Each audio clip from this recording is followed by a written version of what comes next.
My name's Alex. I'm 22, just finished college last spring, and for the past few months, I've been living at home again. It wasn't the plan. The original idea was to move out right after graduation, get a small place near my first job, and start fresh. But then the company downsized before I even started, and suddenly I was back in my old room with posters from high school still on the walls. My dad didn't mind. He said it was smart to save up, figure things out before jumping into rent and responsibilities. He's always been practical like that. What surprised me more was how okay my stepmom was with it. Her name's Camille. She married my dad 6 years ago, after my mom passed. I was 16 at the time, angry at the world, especially at the idea of someone replacing my mother. But Camille never tried to be a replacement. She was respectful, patient, kind, but distant in a way that made things easier. We coexisted, mostly. She cooked, kept the house in order, and worked from home doing interior design. Now, seeing her every day, that distance felt different. Camille was beautiful, always had been. Not in an obvious magazine cover way, but in that subtle, elegant kind of way. She had soft green eyes, long dark hair she often wore in a loose bun, and a voice that never rose above a calm murmur. She wore silk robes around the house, loose sweaters that always slipped off one shoulder, and soft perfume that smelled like jasmine and something deeper I couldn't name. Dad worked a lot, early mornings, late nights. He traveled for meetings, managed a regional sales team, always somewhere. Camille stayed home, and so did I. Started small. She'd pass behind me in the kitchen and rest her hand lightly on my back, just in that space between shoulder blades. Her fingers lingered sometimes. Or I'd catch her watching me from the hallway as I moved furniture in the garage, her gaze holding a second longer than necessary. One morning, I came downstairs to find her already awake. The sun was coming in through the blinds, streaking the room with light. She stood barefoot in front of the stove, her robe tied loosely at the waist, hair still damp from a shower. The robe clung to the curve of her hip as she reached for the cabinet. I looked away, too quickly, and poured myself some coffee. She smiled without turning around. "Sleep okay?" "Yeah," I said. "Thanks." She stirred something in a small saucepan, humming softly to herself. "Your dad left early," she added after a moment. "Out of town until Sunday." "Oh," I replied, trying to sound casual. "Didn't know he had another trip. He mentioned it last night. You probably had your headphones in." She wasn't wrong. Later that day, I was in the living room when she walked in carrying a small box. "Can you help me with this shelf in the guest room? I've been meaning to fix it for weeks." "Sure," I said, standing. She smiled in that quiet, grateful way that always seemed too intimate for something so simple. In the guest room, I crouched to tighten a loose bolt on the side of the shelf. Camille stood beside me, her hip inches from my shoulder. I could smell her perfume again, jasmine and something warmer. When I stood up, she didn't step back. Our eyes met for a second. Then she looked away and adjusted a picture frame on the shelf. "Thanks," she said, her voice softer now. "You're good at this." I shrugged. "Just a bolt." Still, she looked at me like it was more. That night I had trouble sleeping. I lay in bed staring at the ceiling, listening to the house creak and settle. Around midnight, I got up to get some water. The hallway was dark, quiet. As I passed her room, I heard her voice. First, I thought she was on the phone. But when I paused, I realized she wasn't speaking. Not really, just breathing. And then, barely audible, a sound like a quiet sob. Just one. Then silence. I stood there for a moment, hand resting on the frame of the door, unsure whether to knock or walk away. I walked away. Back in my room, I sat on the edge of the bed for a long time. I couldn't shake the sound of her voice, or the look she gave me earlier when I fixed the shelf, or the way the sunlight had caught in her hair that morning. Camille had always been calm, controlled, measured, but that night, something about the quiet in the house made it feel like something beneath the surface had cracked open. And I wasn't sure what I was supposed to do with that. The next morning, the house was unusually quiet. I came downstairs to the smell of coffee and toasted bread. Camille stood at the counter, wearing one of her long cardigans over a tank top and soft leggings. She looked fresh, composed, but I noticed the dark circle under one eye, just faint enough to wonder if she'd slept at all. "Hungry?" she asked without turning. "A little," I replied, pouring myself some coffee. She slid a plate toward me with a slice of buttered toast and scrambled eggs. "Thought I'd cook today. Felt like being useful." "You're always useful," I said, and immediately regretted how it sounded. She glanced at me, a brief flicker of something in her eyes. "That's sweet." We ate in near silence. Every now and then, she asked something casual, how my job search was going, if I'd heard back from the interview last week, whether I still played guitar like I used to. It was friendly, warm, even easy. But underneath it all, the quiet felt charged. After breakfast, she asked if I could help her carry a few boxes from the garage into the attic. I agreed, needing the distraction. We spent most of the late morning sorting through old holiday decorations, camping gear, and random storage bins. The garage was hot, even with the door open, and sweat clung to the back of my neck. Camille had tied her hair up and pulled her sleeves to the elbows. "Can you hand me that box?" she asked, pointing to a heavier one on the upper shelf. I reached for it, and it slipped a little as I brought it down. She instinctively stepped forward, her hands brushing mine to steady it. For a second, we were face to face, breathing the same air. I didn't move. She looked up at me. "You've gotten strong." I tried to laugh it off. "Heavy boxes will do that." She didn't let go of the box right away. Her fingers lingered on mine a second longer than they needed to. Then she stepped back. "Thanks," she said.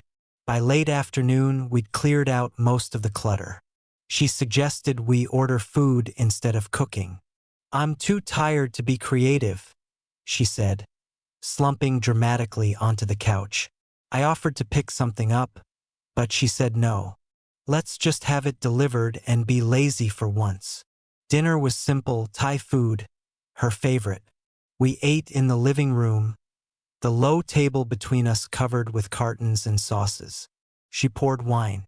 Not much, just one glass each, but she filled mine a little higher than hers. "I don't usually drink with anyone," she said after the first sip. "Your dad's more of a beer and sports guy." I smiled. "I'm not really either." She laughed softly. "You're different."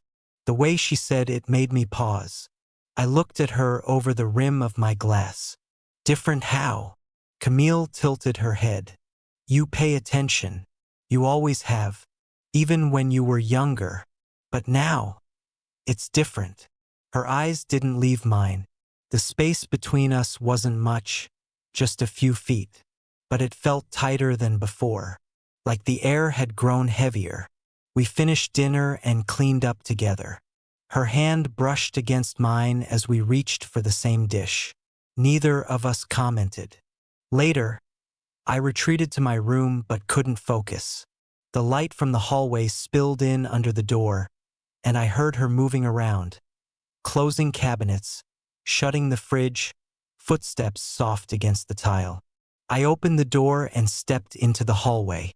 I told myself I needed water. That's all. She was in the kitchen again. Dim light from the small lamp near the stove gave the room a warm glow. Camille stood barefoot, dressed now in loose sleep pants and a thin t-shirt that dipped slightly at the collar. She held a cup of tea and looked up when she saw me. "Couldn't sleep?" she asked. "Yeah. Needed a drink. There's more tea if you want." I nodded, stepped beside her. She poured me a cup without asking what kind I preferred. We stood at the counter, shoulder to shoulder, sipping quietly. "Thanks for today," she said. "For helping." "It was nothing." "No," she said, gently. "It was something. You're easy to be around." The silence after that didn't feel awkward, just full. She turned toward me a little. Her voice dropped slightly. "I used to wonder what it would be like, having someone in the house who actually noticed things." I looked at her. "I notice. I know." Her eyes lingered on mine for a second too long. Then she turned, took her tea, and padded slowly toward the hallway. I stood there for a few moments, unsure whether to follow or stay put. Before she turned the corner, she glanced back. "Good night," she said, voice barely above a whisper. "Good night," I replied, but I didn't move. Not right away. The echo of her steps faded, and I stayed there in the quiet kitchen, the cup warm in my hand, the memory of her nearness pulsing just under my skin. The next morning came slow and quiet, the kind of quiet that doesn't feel accidental, like the house itself was waiting for something to happen. I lay in bed longer than usual, staring at the ceiling, listening to the subtle creaks of the floorboards and the faint sound of water running somewhere. When I finally got up and headed to the kitchen, Camille was already there. She wore a fitted black tank top and soft gray lounge pants, barefoot again, her hair tied up in a loose knot. She didn't look surprised to see me. She looked calm, maybe too calm. "Morning," she said gently. "Morning." She poured me coffee without asking, the way she always did now. The way that said she noticed, remembered, paid attention. "I was thinking," she said after a moment, "maybe we could watch something later. Something dumb. Something we've both seen already." I nodded. "Sure." She smiled faintly. "You always agree so easily." I looked at her over the rim of the mug. "Only with you." Her smile faltered just slightly. Then she turned toward the sink, rinsing her hands under the water like she needed the distraction. The day passed slowly. Camille worked in the living room, flipping through samples and color palettes for a client. I spent some time in the garage organizing tools and cleaning up. We barely talked, but her presence felt close, like a second heartbeat in the same room, even when we weren't together. By late afternoon, she knocked lightly on my door. "I found a movie," she said from the hallway. "Something mindless." "Okay," I said, standing up. "I'll be right there." She was already curled into the corner of the couch when I joined her, legs tucked under her, a thin throw blanket draped over her knees. She changed into a cream-colored sweater that slid slightly off one shoulder, revealing the smooth line of her collarbone. The lights were dimmed. A single lamp near the bookshelf gave off a warm amber glow. I sat down on the opposite end of the couch, not too close, but not far either. As the movie played, the space between us slowly disappeared. First, it was just the edge of the blanket brushing my leg. Then her knee lightly against mine. Then her arm resting along the back of the couch, her fingers occasionally grazing my shoulder when she shifted. She didn't look at me often, but when she did, the look lingered. Midway through the movie, she reached for the remote and paused the screen. "I'm cold," she said softly. "Can I borrow some of your heat?" I didn't say anything, just opened the blanket a little more. She moved closer, slowly, deliberately, until we were under the same cover, our shoulders touching. I could feel the warmth of her body, the scent of her skin, the quiet rhythm of her breath. "This is nice," she said after a moment. "Yeah," I replied, my voice lower than I expected. Silence fell between us again, but it wasn't peaceful. It was full, pressurized, like something unspoken was pressing against the walls of the room. Her hand slid down, resting lightly on my thigh. "Not far," not searching, just there. I didn't move. I didn't breathe. Then, just as slowly, she pulled it back and stood up. "I'm gonna shower," she said, not looking at me. "You can pick something else to watch." I nodded, but she was already walking away, her figure retreating into the dim hallway. The sound of water running filled the house minutes later. I sat motionless, eyes fixed on the paused screen, the blanket still warm where she'd been sitting. I tried not to imagine her in the other room. Steam rising, her sweater on the floor, skin glistening under the hot stream of water. I failed. By the time the shower stopped, my heart was pounding for no good reason. I stood, restless, unsure what to do with myself. I walked to the kitchen, rinsed out my mug, then wandered into the hallway. She was there, just outside the bathroom, towel drying her hair, wearing a short, dark robe cinched at the waist. Her skin glowed faintly from the heat, her legs bare beneath the hem. She looked up when she saw me, but she didn't move. "Hey," she said, voice low. "Hey." A long pause settled between us. Neither of us spoke. We just looked. Then, without a word, she turned and walked slowly toward her bedroom. She stopped at the door, hand on the frame. She didn't look back when she said, "Come here." I froze. Not because I didn't understand, but because I did. My feet moved before my mind caught up. I followed her. She stepped inside, leaving the door open behind her. I stood at the threshold, heartbeat loud in my ears. Then she turned around, met my eyes, and whispered, "Just this once." Her voice wasn't teasing. It wasn't uncertain. It was quiet, real, final.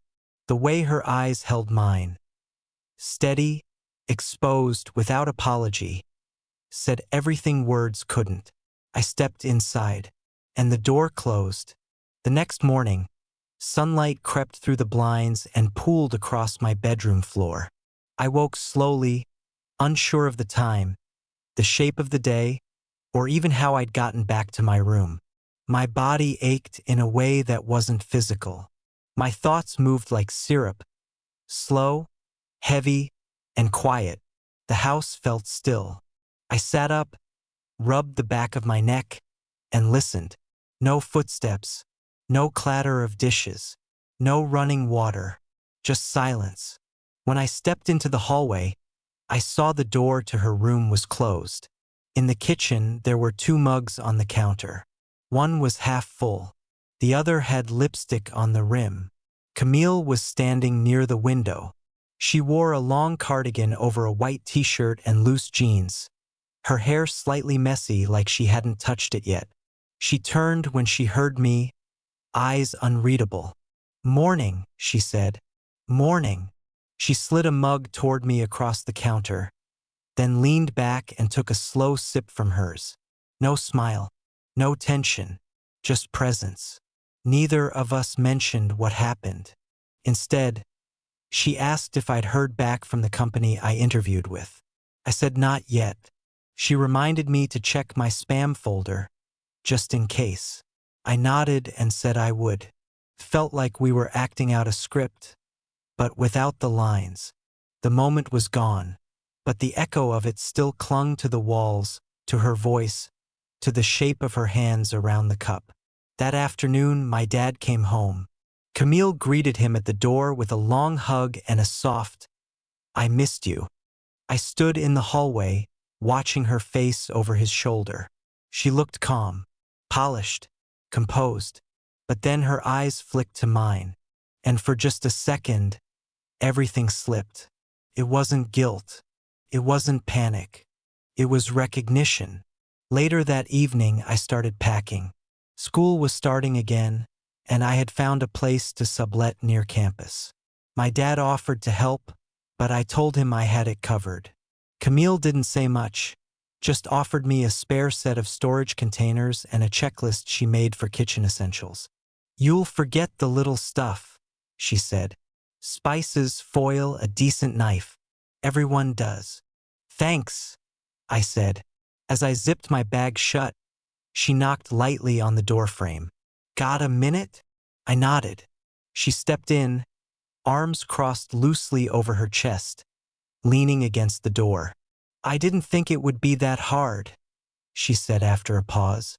Saying goodbye. I looked at her. It's not goodbye. She gave a slow, tired smile. Still, silence stretched between us. Then she added, about the other night. You don't have to explain. I want to, she said. Just once. I waited. I'm not proud, she said. But I'm not sorry either. I've spent years doing the right thing. Being careful, measured, appropriate. But that night, I wasn't Camille the wife or the homemaker or your father's partner. I was just me. I swallowed hard. I know. And for a moment, I think you saw me that way. I did, I said. She stepped closer and placed a small white envelope on top of my bag. For the road, she said. Snacks. Maybe a note. Camille. But she was already turning away. No regrets, she said over her shoulder. Just moments. I didn't sleep much that night. Not because I was restless, but because I didn't want the morning to come. But it did. When I came downstairs, she was already in the driveway talking to my dad, both of them leaning against the hood of his car. She waved when she saw me, but the wave wasn't for goodbye. It was for now. We didn't hug. We didn't linger. But when I got in the car and looked back at the house, I saw her standing in the doorway, arms crossed, one hand resting lightly on the frame, watching. When I reached the train station, I opened the envelope. Inside was a granola bar, a folded napkin with "Don't skip meals" written on it, and a single sheet of paper with one sentence. Some moments are meant to live only once, so they can last forever. I folded it carefully and slid it into the back of my notebook. I didn't text her. She didn't call me, but I carried the moment with me, and I always would, because when Camille whispered, just this once, she didn't mean never again. She meant only this way, and I finally understood what that meant.